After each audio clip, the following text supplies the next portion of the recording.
Vamos olhar os destaques da imprensa deste domingo. Na edição do Público, o rescaldo ainda dos incêndios faz hoje uma semana e das novidades que saíram do Conselho de Ministros de ontem. O Governo reforça meios e agora vai concluir reforma em 14 meses. Coordenação de combate aos fogos está na dependência de António Costa. O Estado entra no capital do Ciresp.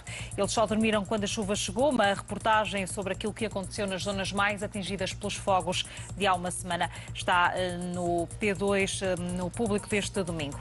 Vamos olhar a edição do Jornal de Notícias. Juiz desculpa violência com adultério de mulher. Tribunal da Relação do Porto cita a Bíblia e Código Penal de 1886. A decisão foi manter suspensa marido e amantes agressores essa pena.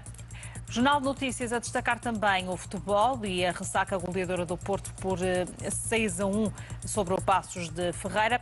E ainda para este assunto, mudar crédito à habitação para outro banco implica perder benefícios de IRS. Aliás, é um título que ganha ainda mais destaque na edição do Diário de Notícias. Casa deixa de contar para o IRS quando se muda o crédito do banco. Apesar das deduções só valerem para créditos contraídos até 2011, ainda há mais de 1 milhão de famílias a beneficiar.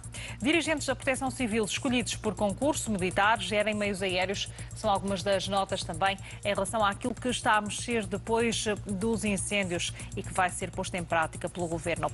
Na edição do Correio da Manhã é também este o assunto da manchete, com uma abordagem diferente. Falhas custam mais 419 milhões. Verba deixa de fora indemnização às vítimas. Dragão arrasa, Casilhas vê goleada no banco de suplentes. O Porto bateu por 6-1 o Paços da Ferreira, é também destaque deste jornal. Na bola, o assunto tem também direito a chamada à primeira página, com uma fotografia neste canto direito de Barba Rija, é o título que este desportivo escolheu, mas o tema principal é mesmo o jogo do Benfica e as declarações, em concreto, de Rui Vitória, com destaque para Sevilar. Diz o treinador que é o guarda-redes ideal. O Benfica joga com o Aves esta tarde. Na edição do Record são as duas equipas que jogam hoje, o Benfica e o Sporting. Neste caso, os treinadores que as representam. Ter espaço, ganhar ou ganhar, é o objetivo traçado e é também o título principal no Record. No jogo, Avalanche, Dragões goleiam, consolidam liderança e pressionam rivais. Também uma pequena nota para Rui Vitória a responder a Conceição por causa de Sevilar. Diz que não muda por e-mail ou telemóvel. Pedro Fabrica, da Ordem dos Veterinários, é convidado desta edição para comentar os temas dos jornais. Bom dia, bem-vindo. Vai falar sobre incêndios, aliás, é um tema transversal à imprensa portuguesa de hoje, mas escolheu começar com a educação. E como notícia que está no Jornal de Notícias, o que é que o levou a fazer esta escolha?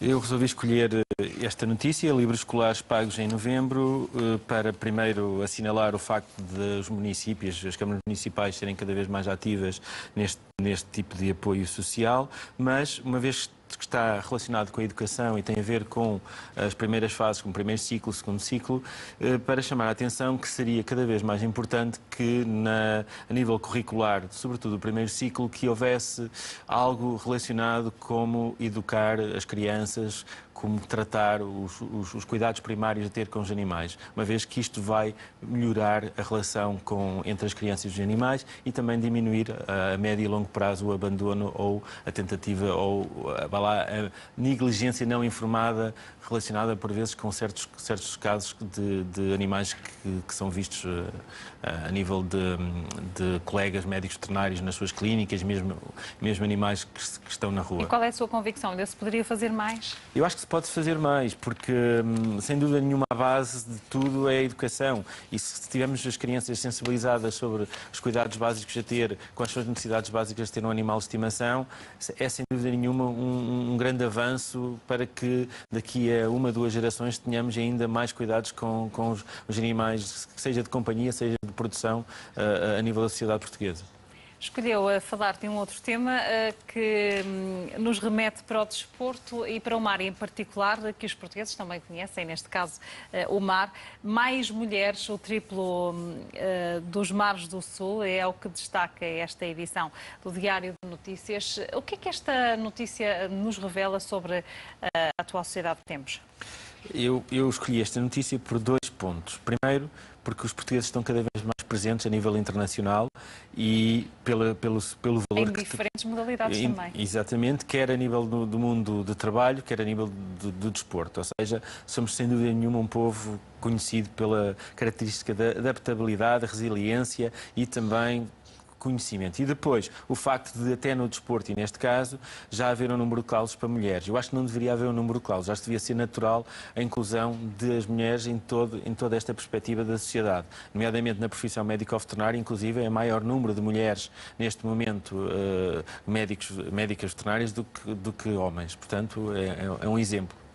Mas acredita que esta situação, a sociedade já está preparada para fazer essa mudança de forma natural e gradual também? Eu creio que sim. Sem imposição?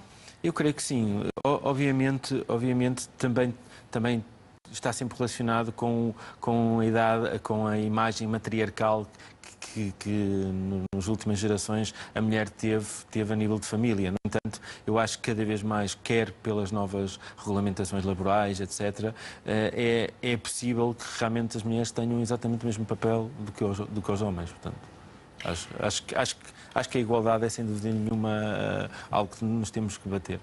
Temos falado estes dias da questão dos incêndios e houve também muitas mulheres coragem no combate aos fogos, sobretudo nas corporações de bombeiros. Neste caso, o tema remete-nos agora para a primeira página da edição do Público. A perspectiva é ligeiramente diferente. É a perspectiva do rescaldo e do olhar para aquilo que vai acontecer nos próximos tempos em Portugal. Qual é que é a sua ideia? O país vai, de facto, avançar em matéria de prevenção? Bem, a esperança é que avance e pelo pacote aprovado agora de medidas, tudo indica que vai avançar. No entanto, nós presenciamos um delay de 4 meses, ou seja, pegando na tragédia de Pedrógão e, nomeadamente, a Ordem dos Médicos Veterinários, o trabalho que na altura foi quase que levada a fazer, uma vez que os médicos veterinários no terreno presenciaram dificuldades com, sobretudo, animais de companhia que tinham sido afetados pelos incêndios. Voltou-se outra vez a repetir a tragédia e foi preciso uma segunda tragédia para agora haver uma aprovação de um pacote de medidas muito forte. No entanto, isto leva-me a algumas preocupações. Só para ter uma noção e dados do terreno, cerca de 50 mil ovinos neste momento estão em risco de alimentação. Ou seja, estes ovinos ovinos e caprinos precisam de alimento para os próximos 2 meses. E porquê para os próximos 2 meses?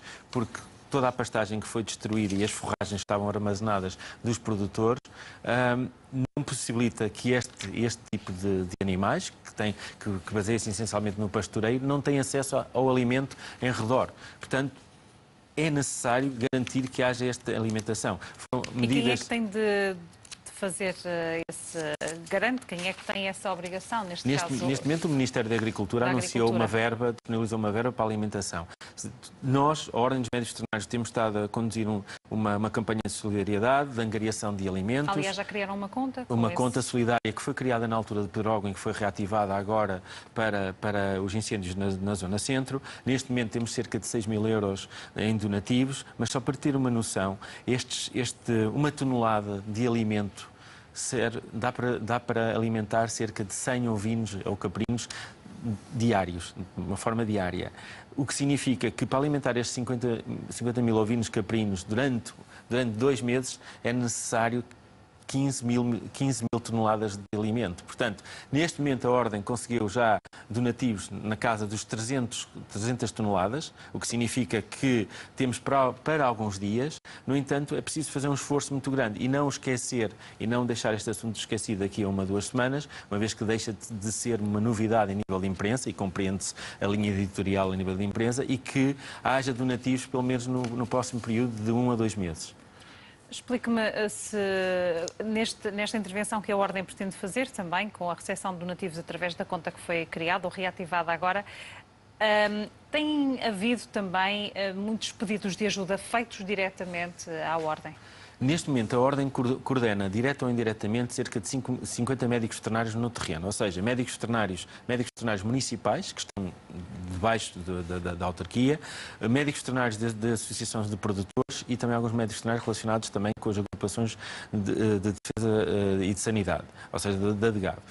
Este tipo de situação, estes médicos veterinários no terreno muitas vezes, são confrontados com estas situações de emergência. E este tipo de ajuda é centralizado numa espécie de centro de comando, que é um centro de comando, são várias pessoas que compilam esta informação, para depois dirigir quer a informação dos donativos de alimentos e medicamentos, quer também na ajuda médico-veterinária. E a ideia de qual é a zona que está mais necessitada?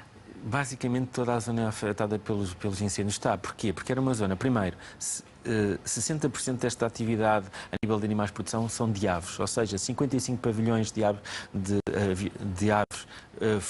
arderam, o maior centro de incubação também ardeu, portanto já temos aí uma forte atividade avícola prejudicada. Depois, a maior parte das pessoas que vivem nesta região vivem no setor primário e neste setor primário temos essencialmente então os ovinos e caprinos para produção de leite e também alguma produção de carne e que foram afetados. Portanto, claramente toda esta região, ou seja, falamos Oliveira do Hospital, Nelas, Sertã, Monção, Tondela, toda esta região está afetada. E obviamente, é mais fácil chegar normalmente aos produtores de tamanho médio, mas os mais difíceis são os pequenos produtores, que estão muitas vezes isolados. E que desconhecem até como é que poderão entrar no circuito para conseguir ajuda. Exatamente. Portanto, qualquer situação, a Ordem estará ao dispor para eventuais esclarecimentos? Sim, estamos à Ordem. Obviamente que esta população não terá acesso, propriamente dito, se calhar, ao site da Ordem. Ou das autarquias, contactar as autarquias para realmente ver este tipo de apoio que está disponível. Muito obrigada por ter estado connosco. Obrigado.